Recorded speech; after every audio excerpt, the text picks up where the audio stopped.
আজকে আমি এবিটিএ মাধ্যমিক টেস্ট পেপার 2022 এর পেজ নাম্বার 691 এর এমসিকিউ কোয়েশ্চেন আনসার করে দেখাবো। যে পেজ নাম্বার 691 এর 1, 2, 3 এই তিনটে আমি সলভ করে দেখাবো। আচ্ছা, ফার্স্টে দেখো একে কি আছে, আমার একে আছে বার্ষিক 10% সরল সুদের হারে বি টাকার এ মাসের সুদ। আমাকে 4টে অপশান দিয়েছে, যেটা ঠিক সেটা আমাকে নির্বাচন করে দেখে নিতে হবে।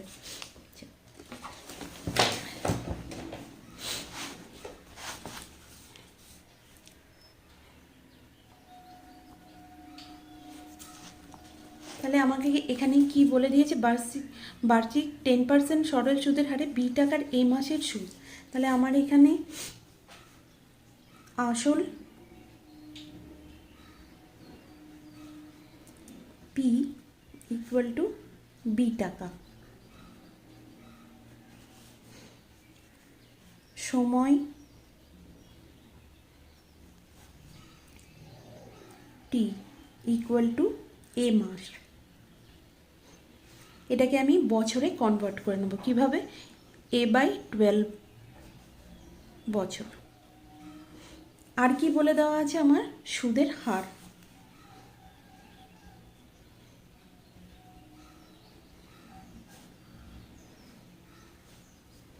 %10। তাই এবার আমাকে সুদ বার করতে হবে। অতএব নির্ণেয় সুদ সমান ফর্মুলা আমরা জানি, PTI/100। যেমন এখানে পি কত বলে দেওয়া আছে, বি ইন্টু টি আমার কত, a/12 into I/10/100 equal to আমি কি লিখতে পারি, AB ইন্টু 10/12 ইন্টু 1/100। 0 ক্যান্সেল। তাহলে AB/120 টাকা। এটা আমার কত নম্বরে রয়েছে, বি। তার আনসার বি হবে। তো নির্ণেয় সুদ AB/120 টাকা। নাম্বার 2, নাম্বার 2তে কি রয়েছে, নাম্বার 2তে রয়েছে কোনো ব্যবসায়ী রাম 1600 টাকা এবং রহিম 8 মাসের 1000 টাকা বিনিয়োগ করে উভয়ের লাভের অংশ সমান হলে রামের ব্যবসায় কত টাকা খেটেছিল। ঠিক আছে, তাহলে দুজনের যখন বলছে যে লাভের অংশ সমান, তার মানে দুজনের বিনিয়োগের সময় আলাদা হলেও দুজনের বিনিয়োগ করা টাকাটা কিন্তু একই হবে। তাহলে আমি এখানে ধরি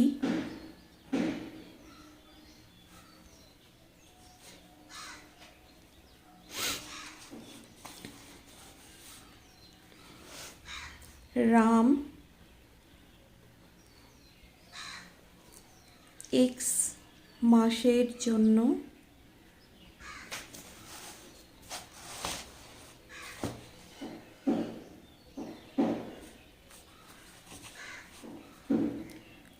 $1600 টাকা করে বিনিয়োগ করেছিল।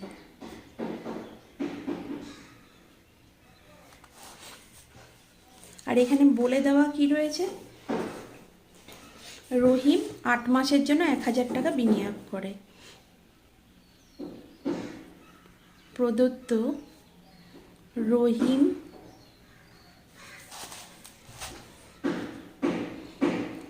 আট মাসের জন্য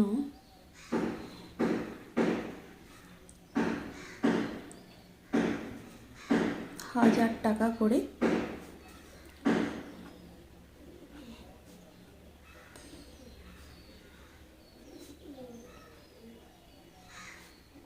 বিনিয়োগ করেছিল। এবার যেহেতু দুজনের লাভের অংশ সমান,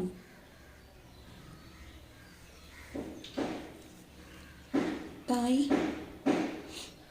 দুজনের বিনিয়োগের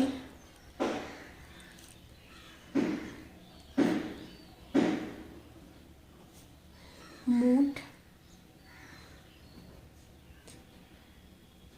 পরিমাণ সমান হবে।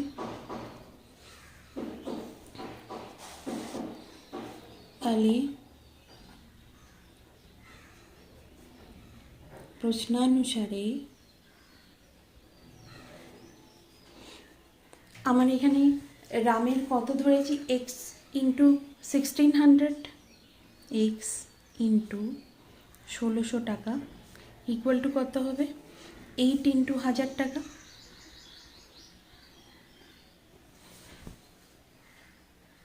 তাহলে এক্স ইকুয়াল টু কত হবে, 8 ইন্টু 1000 বাই 1600, 0 0 ক্যান্সেল,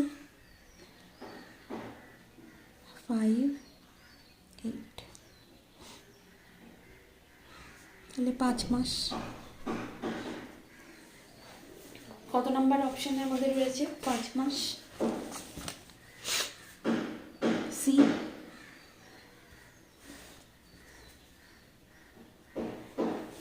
তাহলে আমাকে কি জানতে চেয়েছে, যে রামের ব্যবসায় খেটেছিল, তো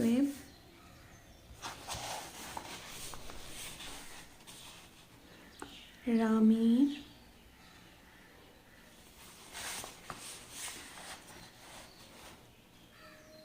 ব্যবসায়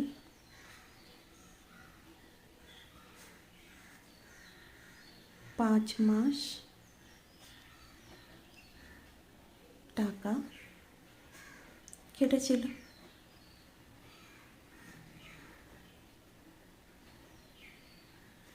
সি আনসার। ঠিক আছে, নেক্সট আমরা 3 নম্বরে যাব। 3 নম্বরে কি বলেছে,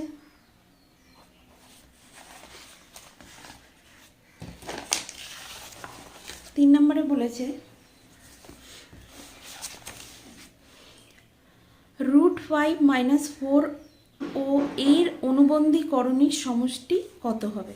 আমরা জানি যে অনুবন্ধীকরণী মানে রুট, এই পার্টটা বাদ যাবে, কারণ অনুবন্ধীকরণীর সমষ্টি সবসময় মূলদ সংখ্যা হয়, আর √5 থাকলে তো সেটা মূলদ সংখ্যা হবে না। তাহলে আমরা আগে লিখে নিই,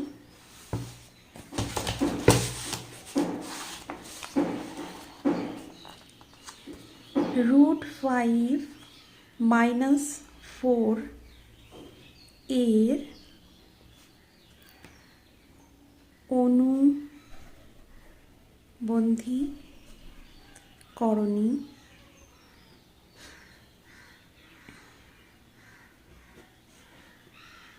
-√5 -√4,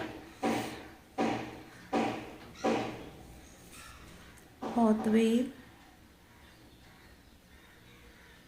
করণী দ্বয়ের সমষ্টি ইকুয়াল টু কী হবে, √5 - 4 প্লাস -√5 - 4 ইকুয়াল টু √5 - 4 -√5 -4, √5 ক্যান্সেল, তাই -8। -8 আমার কত নম্বরে রয়েছে, বি।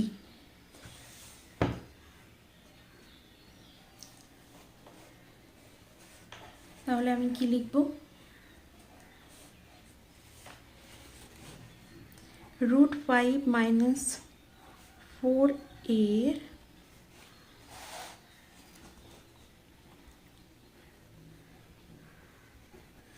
অনুবন্ধী করণী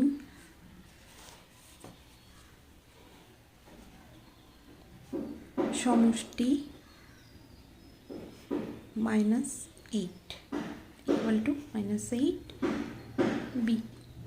ঠিক আছে,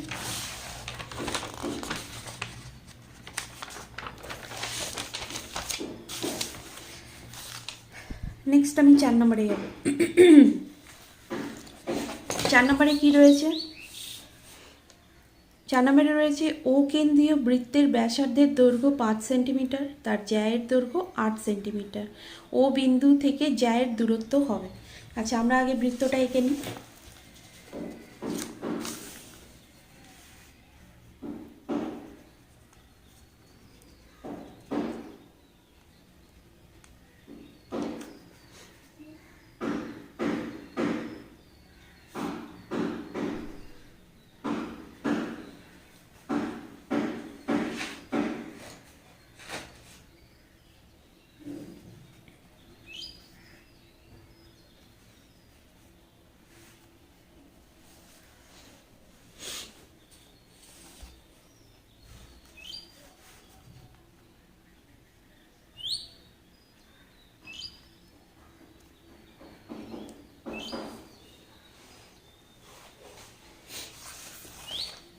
এখানটায় আমাকে কি বলে দিয়েছে? ও কেন্দ্রীয় বৃত্তের আমার ব্যাসার্ধের দৈর্ঘ্য বলে দিয়েছে, জ্যায়ের দৈর্ঘ্য বলে দিয়েছে। আমাকে বার করতে হবে কেন্দ্র থেকে জ্যায়ের উপর দূরত্ব, অর্থাৎ লম্ব দূরত্ব।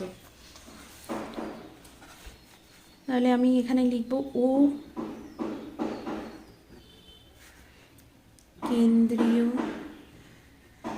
বৃত্তের এখানে ব্যাসার্ধ equal to 5 centimetre. Equal two আমি কি লিখতে পারি? ওপি, ওই ও এ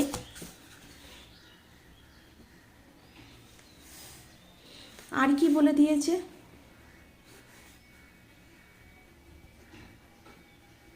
জ্যায়ের দৈর্ঘ্য এবি ইকুয়াল টু 8 সেন্টিমিটার। তাহলে আমাকে বার করতে হবে কি? আমাকে বার করতে হবে ওপি এর দৈর্ঘ্য। ঠিক আছে, অর্থাৎ ওপি ইকুয়াল টু কত, এটা আমাকে বার করতে হবে। আমরা জানি যে কেন্দ্র থেকে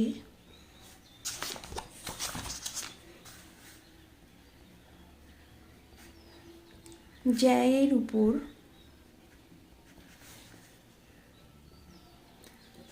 লম্ব অঙ্কন করলে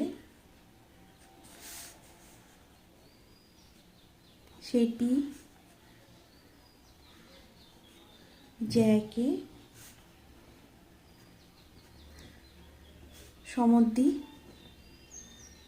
খণ্ডিত করে।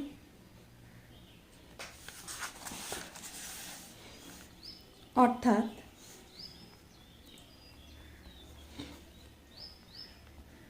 AP equal to PB equal to half of AB. AB কত? 8, তাহলে half into 8 centimeter equal to 4 centimeter. ঠিক আছে, নেক্সট তাহলে আমি এবি পেয়ে গেলাম, এও আমি জানি, তাহলে আমাকে বার করতে হবে ওপি। এখন সমকোণী ত্রিভুজ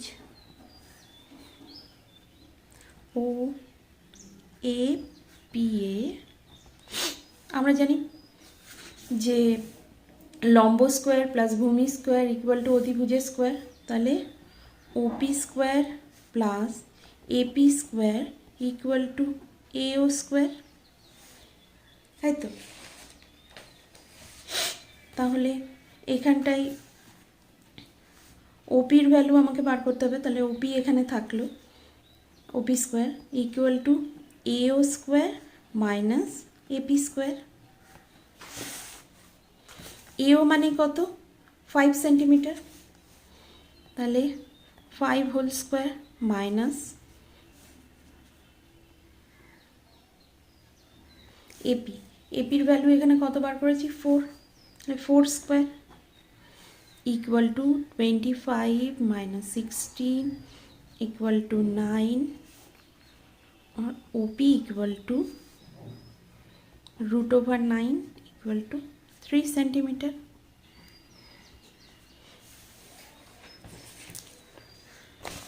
তাহলে এখানে আমাদের 3 সেন্টিমিটার কোথায় রয়েছে? A. A is the answer. তাহলে আমাকে কি লিখতে হবে?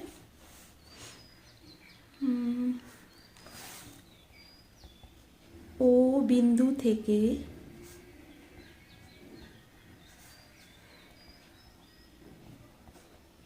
জ্যায়ের দূরত্ব হবে 3 সেন্টিমিটার।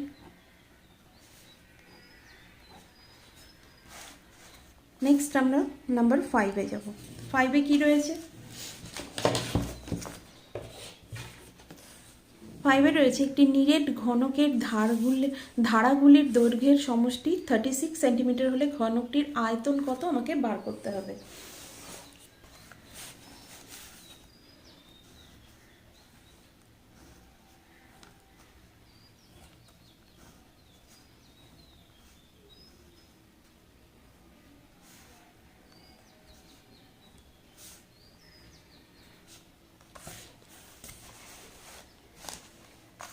আমাকে বলে দিয়েছে কি নিরেট ঘনকের ধারাগুলির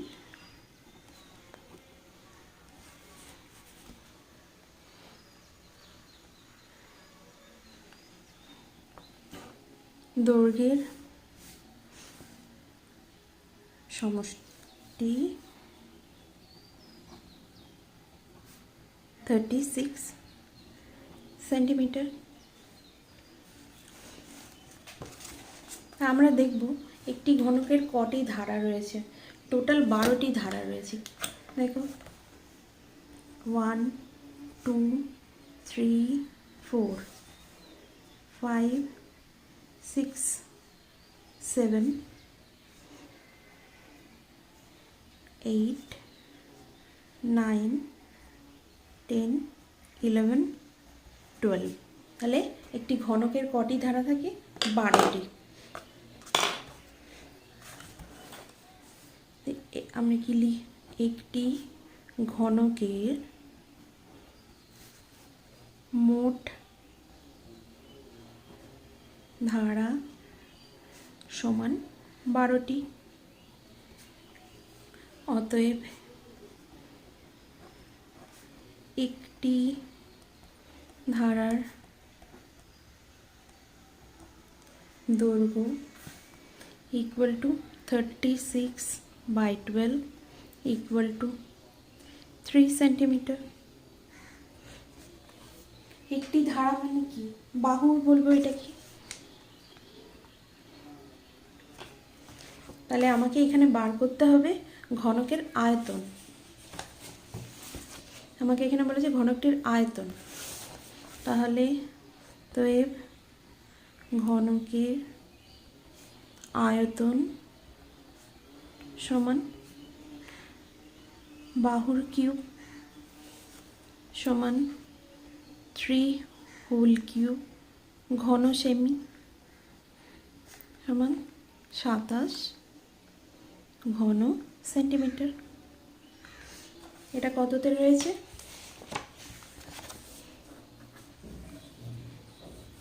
সিতে। সিতে না,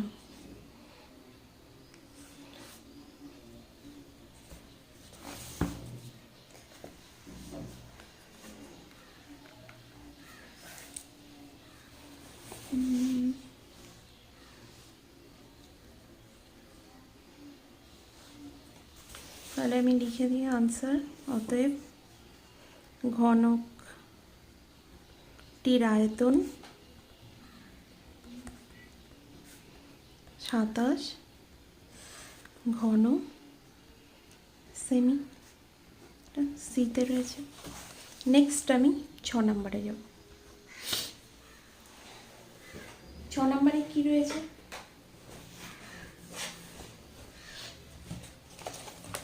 6 নম্বরে রয়েছে ও কেন্দ্রীয় বৃত্তে এবি একটি ব্যাস, এবিসিডি বৃত্তস্থ চতুর্ভুজ, অ্যাঙ্গেল বলে দিয়েছে। আগে আমি ড্র করে নেব।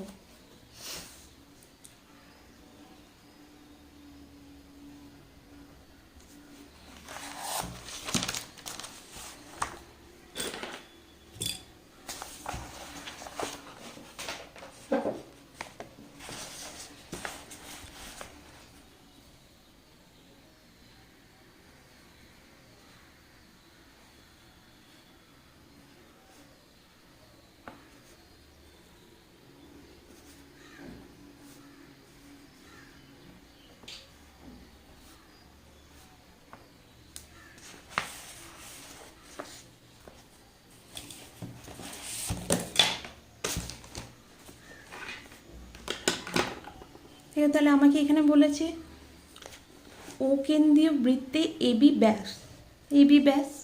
এবার বলেছে এবিসিডি একটি বৃত্তস্থ চতুর্ভুজ, এবিসিডি একটি বৃত্তস্থ চতুর্ভুজ, সরি এটা সি, এটা ডি হবে। এবার কি বলেছে? এবার বলেছে এডিসি 120 ডিগ্রি। তাহলে এই অ্যাঙ্গেলটা আমাকে বলে দিয়েছে। আমাকে কি বার করতে হবে? আমাকে বলেছে এবার বিএসি এর মান কত হবে। বিএসি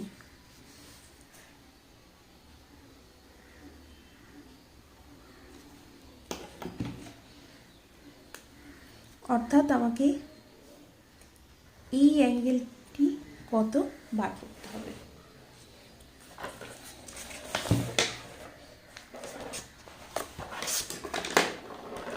আমাকে বলে দিয়েছে ও কেন্দ্রীয় বৃত্তের এবি ব্যাস, এবিসিডি একটি বৃত্তস্থ চতুর্ভুজ, এডিসি অ্যাঙ্গেল বলে দেওয়া আছে। আমাকে বার করতে হবে বিএসি এই অ্যাঙ্গেলের ভ্যালু। আমি লিখে নিই।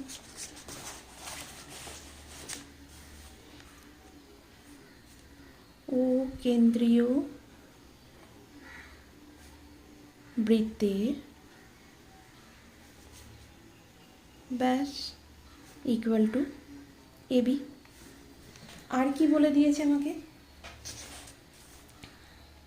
এবিসিডি একটি বৃত্তস্থ চতুর্ভুজ, angle ADC equal to 120 degree. আচ্ছা, এবার দেখো আমার এই বৃত্তস্থ চতুর্ভুজের ADC plus ABC equal to 180 degree হবে। বৃত্তস্থ চতুর্ভুজের বিপরীত কোণগুলির সমষ্টি 180 ডিগ্রি হয়। তো angle ADC plus angle ABC equal to 180 degree. যেহেতু বৃত্তস্থ চতুর্ভুজ,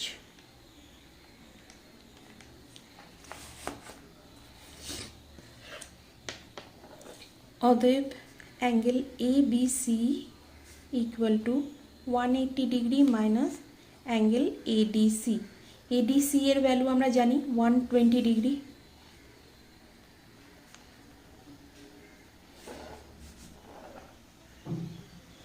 তাহলে 60 ডিগ্রি।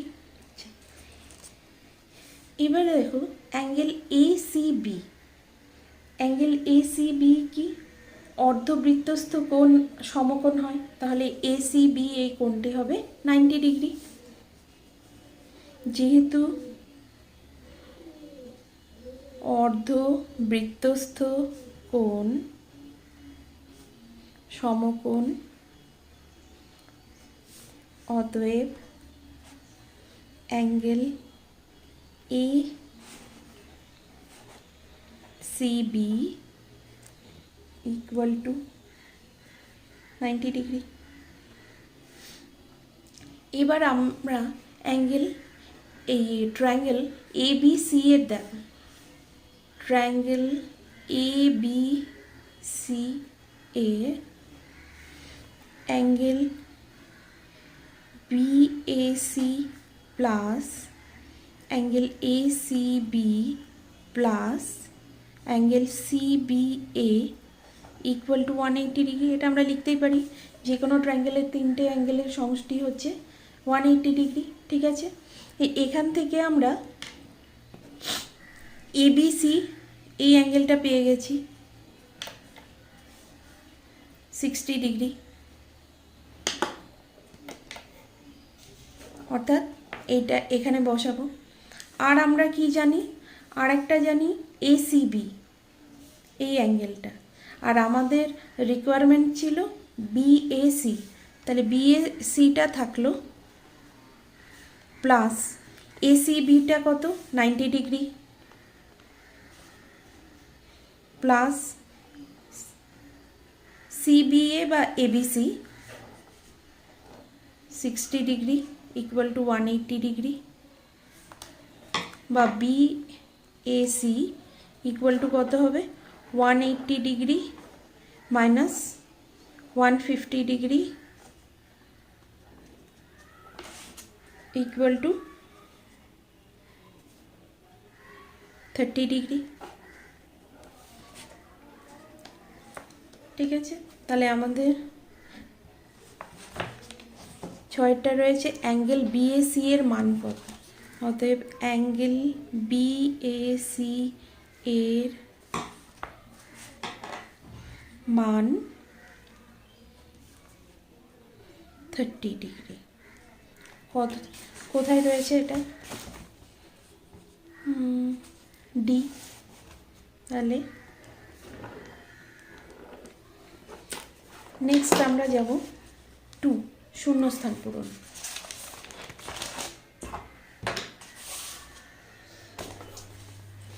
দুয়ের এক একটা কি রয়েছে?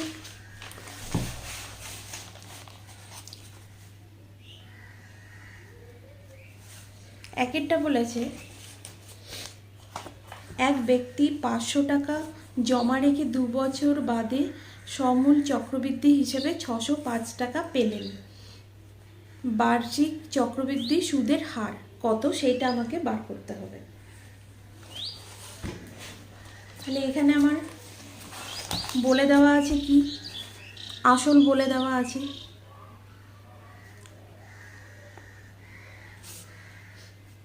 $500,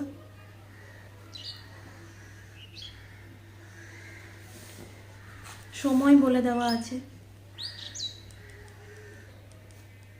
2 বছর,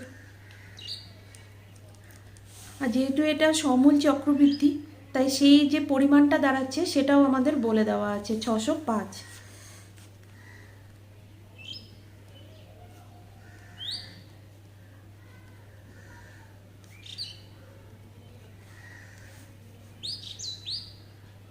তাহলে আমরা ফর্মুলা লিখি। প্রশ্নানুসারে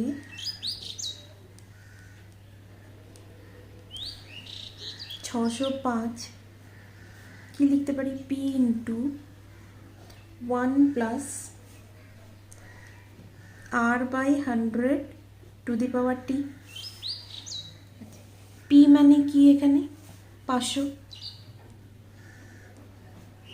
1 প্লাস আরটাই আমাদের এখানে বার করতে হবে, তাহলে আর বাই 100 টু দি পাওয়ার টি মানে 2 और 605 by 500 equal to 1 plus r by 100 whole square.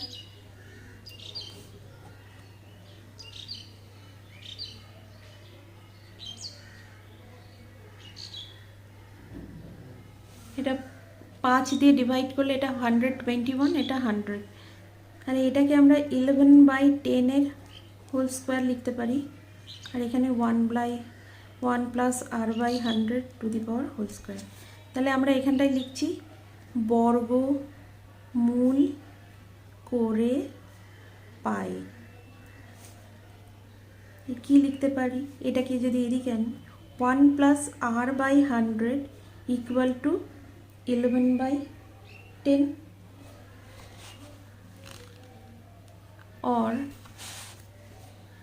r by 100 থাকলো 11/10 माइनस 1 और এটাকে 11 माइनस 10/10 और r by 100 equal to 1/10 0 0 cancel r equal to 10।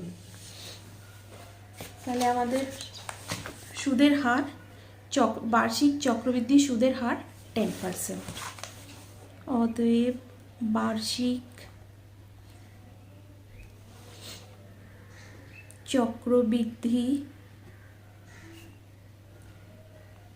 সুদের হার ইকুয়াল টু 10%। নেক্সট আমাদের 2 নম্বরে যাব। 2 নম্বরে কি রয়েছে, 2 নম্বরে রয়েছে এ এর 75% ইকুয়াল টু বি এর 40% হলে এ ইজ টু বি এর মান। তাহলে এ এর 75% ইকুয়াল টু বি এর 40%।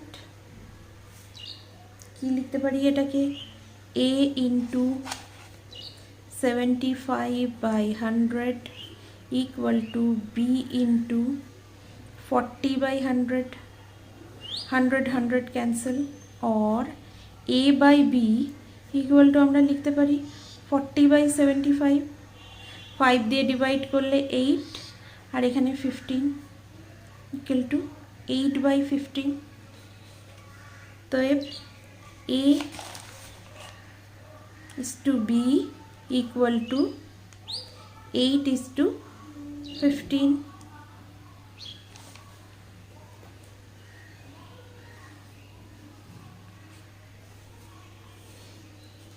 তাহলে এইখানটায় আমাদের বলেছে a is to b এর মান 8 is to 15। নেক্সট 3 নম্বরে যাব আমরা।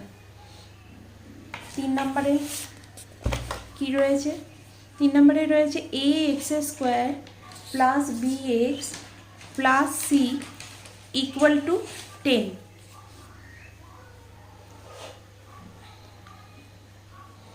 এই 10 বলছি 0 দ্বিঘাত সমীকরণের B square equal to 4ac হলে বীজদ্বয় বাস্তব কি হবে। আচ্ছা, আমরা আগে লিখে নিই দ্বিঘাত সমীকরণটা।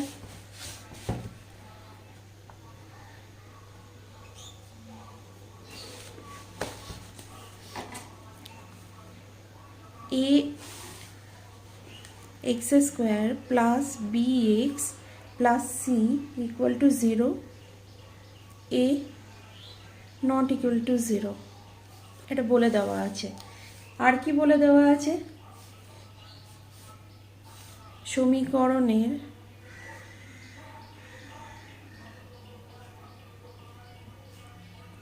B square equal to 4ac। এটাকে আমরা কিভাবে লিখতে পারি, B square equal to 4ac और B square minus 4ac equal to 0 লিখতে পারি।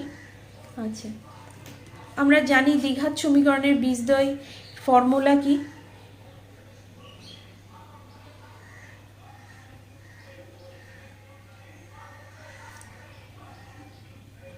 সমীকরণের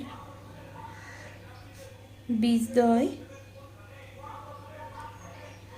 equal to minus B plus minus root over B square minus 4ac by 2a। এবার ইকুয়াল টু কি লিখবো? Minus B plus minus B square minus 4ac মানে এখানটায় 0 আছে, তাহলে রুট ওভার 0 বাই 2a। এখানটা আমি লিখে নেব যেহেতু B square minus 4ac equal to 0, তাহলে এটাকে আমি কি লিখতে পারি? Minus B by 2a।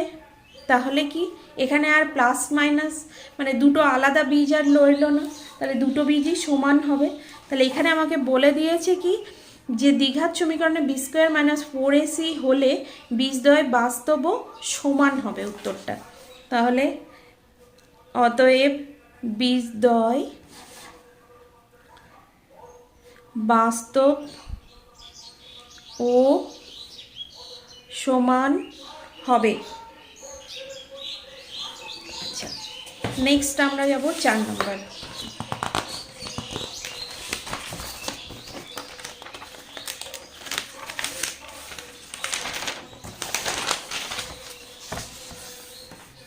দুয়ের 4 নম্বরে কি রয়েছে? দুয়ের 4 নম্বরে রয়েছে ট্রায়াঙ্গেল ABC ত্রিভুজের পরিকেন্দ্র ও যদি angle ABC equal to 65 degree, BC equal to 40 degree হয় তবে অ্যাঙ্গেল BOC এর মান কত?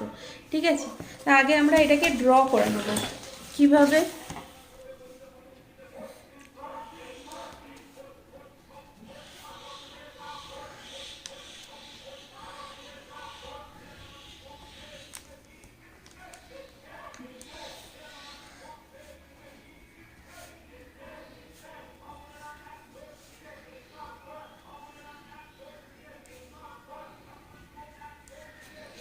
আমার এখানে পরিকেন্দ্র ও,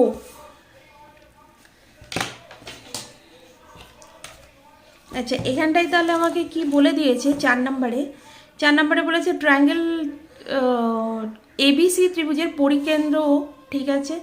এবার বলছে যে যদি অ্যাঙ্গেল ABC 65 ডিগ্রি, তার মানে ABC এই অ্যাঙ্গেলটা আমার বলে দেওয়া আছে, এটা কত? 65 ডিগ্রি। আর কি বলে দেওয়া আছে? অ্যাঙ্গেল BCA মানে এই অ্যাঙ্গেলটাও বলে দেওয়া আছে, এই অ্যাঙ্গেলটা কত আছে? এটা 65 ডিগ্রি, এটা হচ্ছে 40 ডিগ্রি। আমাকে বার করতে হবে কোন অ্যাঙ্গেলটা? আমাকে বলছে অ্যাঙ্গেল BOC, এই অ্যাঙ্গেলটার ভ্যালু আমাকে বার করতে হবে। তাহলে আমি আগে লিখে নিই যে ট্রায়াঙ্গেল ABC এর পরিকেন্দ্র ও angle ABC equal to 65 degree এবং angle ACB equal to 40 degree, যেটা আমার বলে দেওয়া রয়েছে।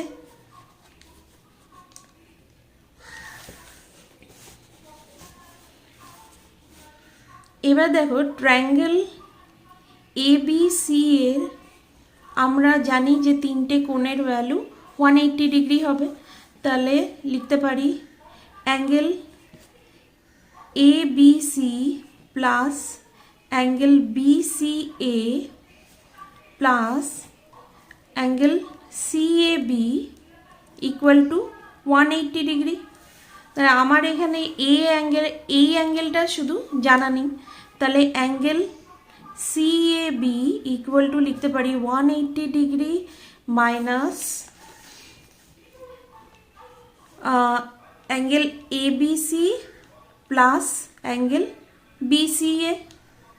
এই দুটো অ্যাঙ্গেল বলে দেওয়া আছে আমার কত, তাহলে equal to 180 degree minus ABC 65 degree plus BCA 40 degree equal to 180 degree minus 105 degree equal to 75 degree. তাহলে আমি এই অ্যাঙ্গেলটা পেয়ে গেলাম। এখন আমরা জানি যে কেন্দ্রস্থ কোণ পরিধিস্থ কোণের দ্বিগুণ হয়। তাহলে আমরা জানি যেহেতু কেন্দ্রস্থ কোণ পরিধিস্থ কোণের দ্বিগুণ হয়, পরিধিস্থ কোণের দ্বিগুণ হয়, অতএব অ্যাঙ্গেল আমরা তো এটা লিখতেই পারি যে angle BOC equal to angle 2BAC। তো অতএব angle BOC equal to angle 2BAC। তো BAC অ্যাঙ্গেলটা আমরা এই যে CAB বার করে ফেলেছি, এটা হচ্ছে 75 ডিগ্রি। তাহলে 2 × 75 ডিগ্রি ইকুয়াল টু হচ্ছে 150 ডিগ্রি। তাহলে এখানটায় আমরা BOC অ্যাঙ্গেলের মান বের করে ফেললাম। অতএব অ্যাঙ্গেল BOC এর মান 150 ডিগ্রি। ওকে, আচ্ছা নেক্সট আমরা 5 নম্বরে যাব। 5-এ কি রয়েছে? 5-এ বলেছে ট্রায়াঙ্গেল ABC ও ট্রায়াঙ্গেল DEF এর পরিসীমা যথাক্রমে 36 সেন্টিমিটার ও 18 সেন্টিমিটার। আর triangle ABC similar to triangle DEF এবং BC ও EF অনুরূপ বাহু। যদি BC ইকুয়াল টু 9 সেন্টিমিটার হয় তবে EF ইকুয়াল টু কত হবে? ঠিক আছে, তাহলে আমরা প্রথমে কি দেখো, ট্রায়াঙ্গেল ABC আর ট্রায়াঙ্গেল DEF, ঠিক আছে, বলেছে এই দুটো ট্রায়াঙ্গেল সিমিলার। ABC DEF আমাদের বলে দিয়েছে কি ট্রায়াঙ্গেল ABC ও ট্রায়াঙ্গেল DEF এর পরিসীমা যথাক্রমে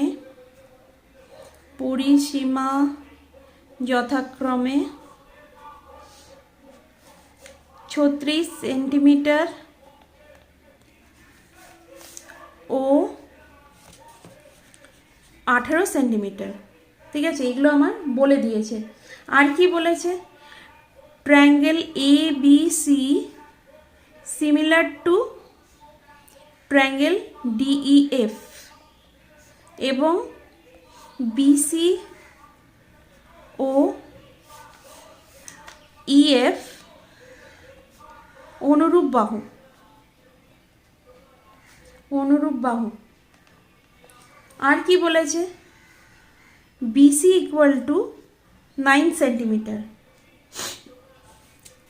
আমাকে EF এর ভ্যালুটা বার করতে হবে। যেহেতু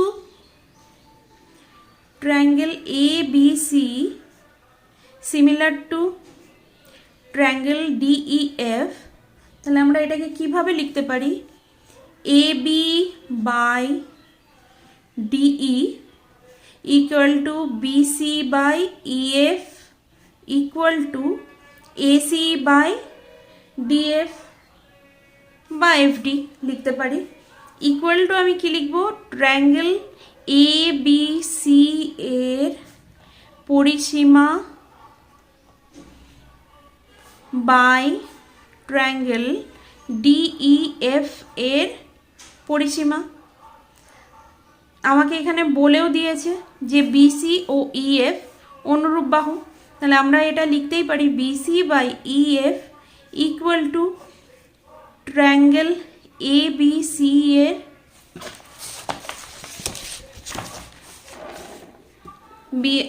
ABC এর পরিসীমা বাই ট্রায়াঙ্গেল ডিইএফ এর পরিসীমা।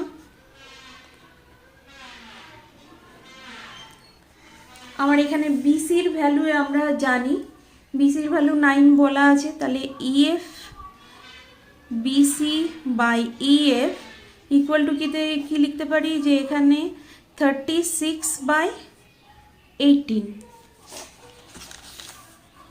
ইএফ ইকুয়াল টু তাহলে 18 ইন্টু বিসি বাই 36, আর বিসি মানে 9 আমাদের বলে আছে, 18 ইন্টু 9/36 2, তাহলে 4.5। তাহলে ইএফ এর ভ্যালু বেরোলো 4.5 সেন্টিমিটার। তাহলে অতএব ইএফ ইকুয়াল টু 4.5 সেন্টিমিটার।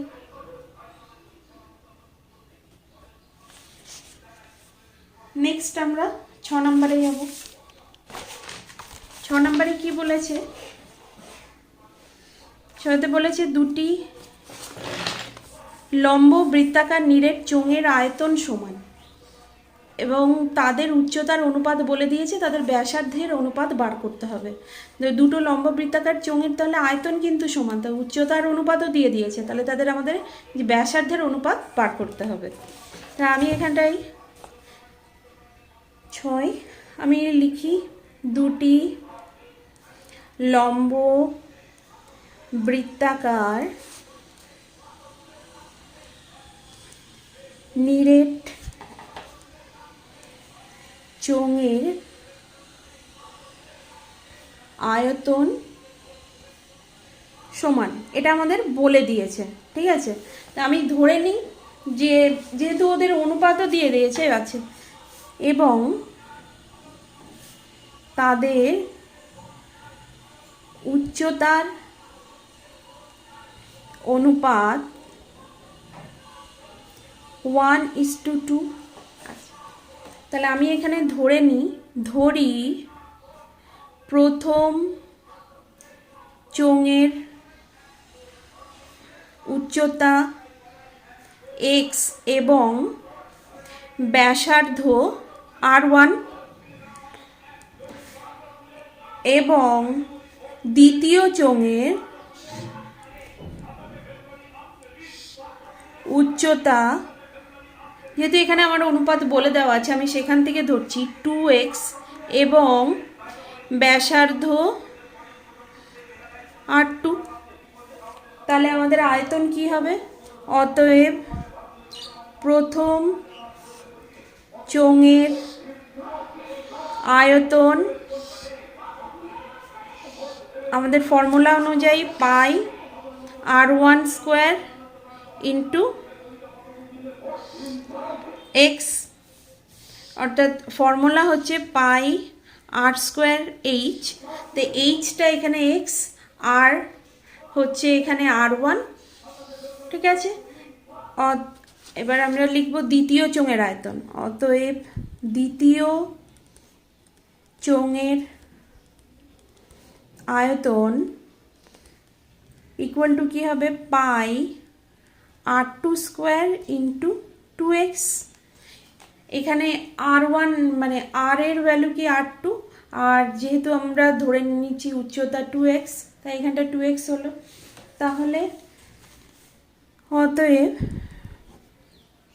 প্রশ্নানুসারে আমাদের বলে দিয়েছে যে দুটো চোঙের আয়তন সমান, পাই r1² x equal to pi r2² 2x, pi pi cancel হয়ে গেল, x ক্যান্সেল, তাহলে r1² equal to r2² into 2।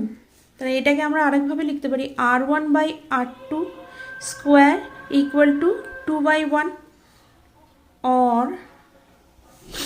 আমরা কি লিখতে পারি, বর্গমূল করে পাই r1/r2 ইকুয়াল টু √2/1 হবে, or r1 is to R2 equal to √2:1। তাহলে আমার এখানে যেটা জানতে চেয়েছে, অতএব চোঙ দুটির ব্যাসার্ধের অনুপাত √2:1। আচ্ছা, নেক্সট আমরা সত্য মিথ্যা করব। 3 নম্বরে রয়েছে 3-1 কি রয়েছে, বর্তমান একটি দ্রব্যের মূল্য 100 টাকা, দ্রব্যটির মূল্য প্রতি বছর 10% হ্রাস হয়, 2 বছর পর দ্রব্যটির মূল্য হয় 81 টাকা। এটা ট্রু না ফলস, এটা আমাকে বার করতে হবে চক্রবৃদ্ধি হারে। ঠিক আছে, তাহলে এখানে আমাদের দেখো সবই বলে দেওয়া আছে, আমাদের জাস্ট এটা প্রমাণ করতে হবে এটা ট্রু না ফলস। তাহলে পি আমরা জানি 100 টাকা, সময় এখানে আমাদের বলে দিয়েছে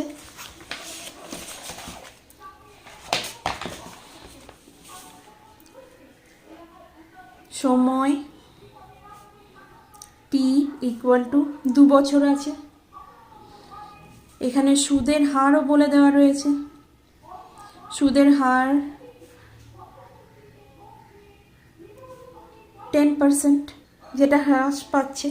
তাহলে আমরা এখানে লিখতেই পারি অতএব পি ইন্টু 1 মাইনাস হবে, কারণ এখানে হ্রাস পাচ্ছে, R/100 T ইকুয়াল টু কি লিখতে পারি, পি জানি আমরা 100, 1 মাইনাস আর কত 10/100 কারণ টাইম এখানে 2। তাহলে 100 into 1 minus 10, 1/10 whole square, 100 into 10 minus 1/10 whole square equal to 100 into 9/10 whole square equal to 100 into 81/100। অতএব দ্রব্যটির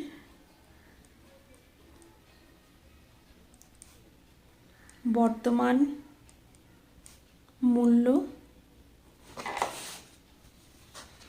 81 টাকা, এটাই দেওয়া রয়েছে। তাহলে এটা সত্য।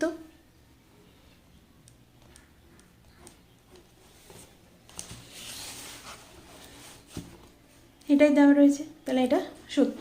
নেক্সট আমরা নাম্বার 2-তে যাব। নাম্বার 2-তে কী রয়েছে, নাম্বার 2-তে রয়েছে চক্রবৃদ্ধি সুদের ক্ষেত্রে প্রতি বছর আসল একই থাকে।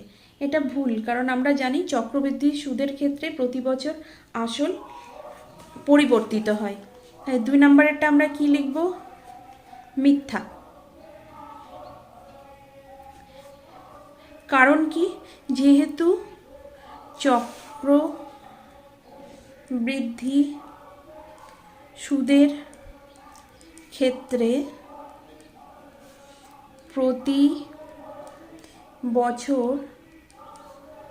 আসল পরিবর্তিত হয়। আচ্ছা, 2 নম্বর কমপ্লিট। নেক্সট আমরা 3-এ যাব।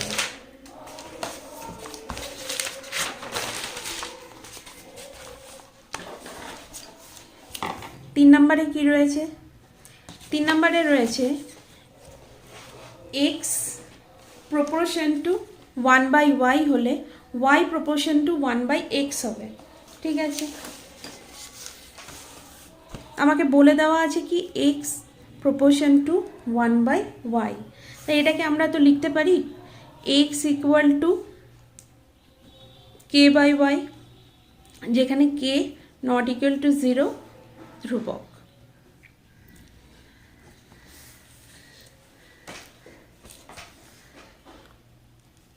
xy ইকুয়াল টু k অথবা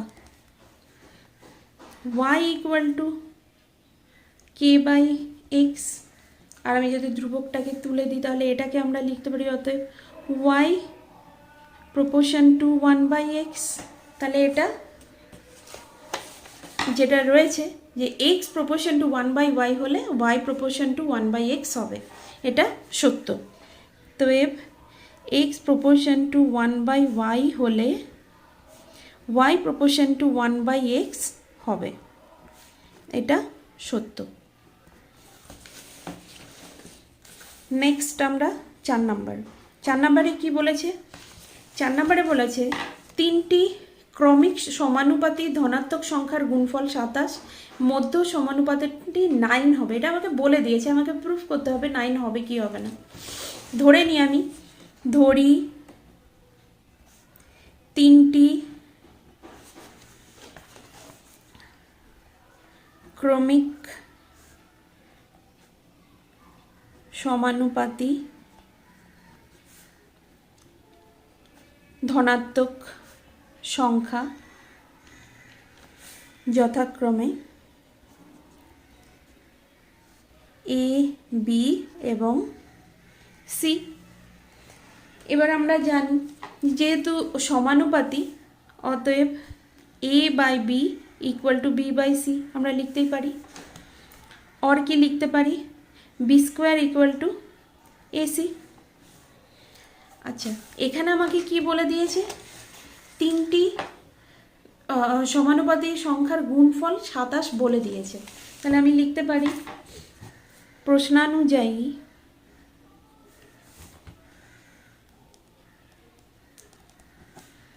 ABC = 27 और B × AC = 27, একই ব্যাপার। তো AC এখানে আমরা b² পেয়েছি, তাহলে b × b² = 27, যেহেতু b² = AC। और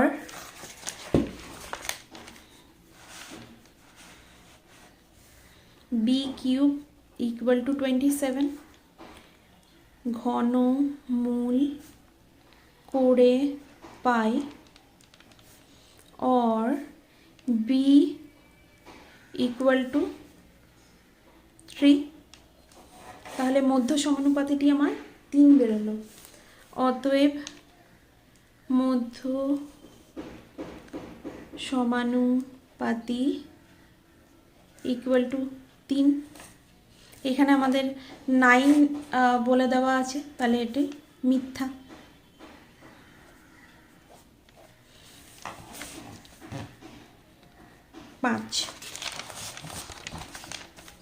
পাঁচ নম্বরে কি বলেছে? 5 নম্বরে বলেছে একটি অর্ধগোলকের সমগ্র তলের ক্ষেত্রফল 36 পাই বর্গ সেমি হলে ব্যাসার্ধ 3 সেন্টিমিটার হবে। ঠিক আছে, আমরা দেখি। একটি অর্ধগোলকের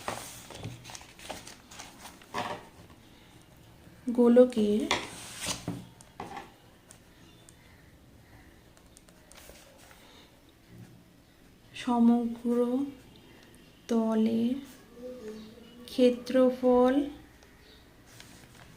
36 পাই বর্গ সেমি। ঠিক আছে, আমি এখানে ধরে নিলাম, ধরি ব্যাসার্ধ = r সেন্টিমিটার। তাহলে প্রশ্নানুযায়ী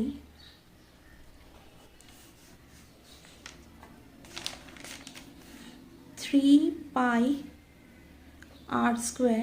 = 36 পাই। মানে একটি অর্ধগোলকের সমগ্র তলের যে ক্ষেত্রফল তার ফর্মুলা হচ্ছে 3πr²।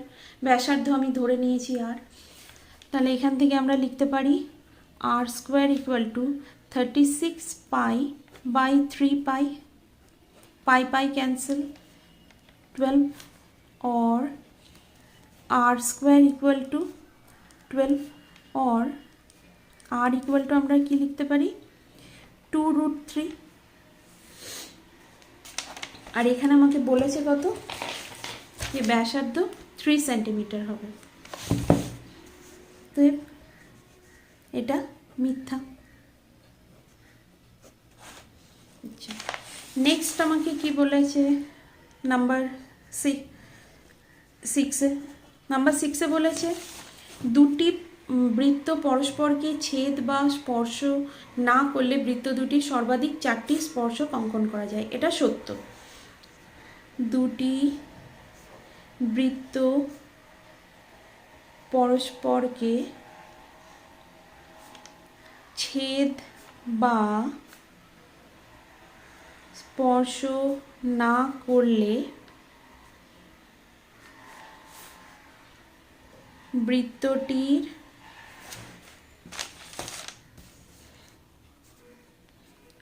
সর্বাধিক 4টি সাধারণ স্পর্শক অঙ্কন করা যায়। এটা সত্য। সাপোজ এরকম দুটো বৃত্ত রয়েছে, এখান থেকে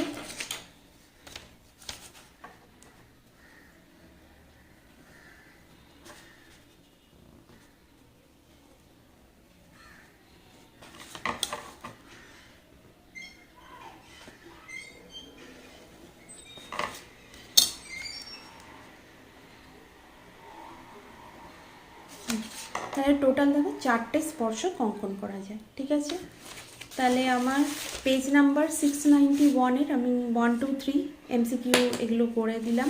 যদি তোমাদের ভালো লাগে তো লাইক করবে, আর অবশ্যই আমার চ্যানেলটিকে সাবস্ক্রাইব করবে। ধন্যবাদ। নেক্সট আমি আবার অন্য একটি পেজ সলভ করে আসবো। Thank you.